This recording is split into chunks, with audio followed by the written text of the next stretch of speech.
Aujourd'hui, nous allons voir le culte de la personnalité et de l'idolâtrie.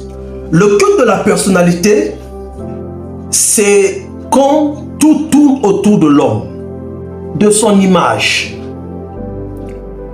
Donc, le culte de la personnalité, c'est quand tout tourne autour de l'homme, appelé homme de Dieu. Lorsque tout tourne autour de son image, sa présence, sa personnalité, c'est lorsque les paroles d'un leader prennent la place de la parole de Dieu. J'étais scandalisé à 2 reprises de voir dans un programme, on arrête la louange pour recevoir l'homme de Dieu, le prédicateur. Et tout le monde devait s'incliner, acclamer pour recevoir l'homme de Dieu. Pendant ce temps, il y avait la louange qui se déroulait à l'honneur du Seigneur. Et vous allez constater aussi dans certains bâtiments aujourd'hui, ce qui est affiché en premier, c'est la photo du leader d'une dénomination qui est devant le bâtiment qu'on appelle l'église.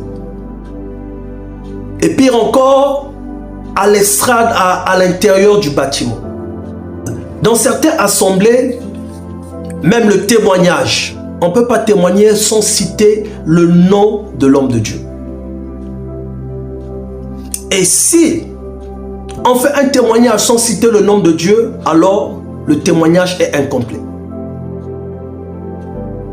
Au lieu de retourner la gloire à Dieu, on ne se rend pas compte. On retourne la gloire à l'homme de Dieu. Et souvent aussi, vous pouvez remarquer le culte de la personnalité et de l'idolâtrie à travers des prédications centrées sur la vie de l'homme, ses exploits, son histoire. Au lieu de prêcher Christ, comme Paul dit, nous prêchons Christ crucifié. Au lieu de prêcher Christ, mais le prédicateur ou celui qu'on appelle homme de Dieu, il prêche son histoire, il prêche sa vie. Voilà le culte de la personnalité et de l'idolâtrie. Lorsque tout ce que vous devez faire, vous devez avoir l'approbation de votre pasteur, sachez que vous êtes en train d'entretenir le culte de la personnalité et d'idolâtrie.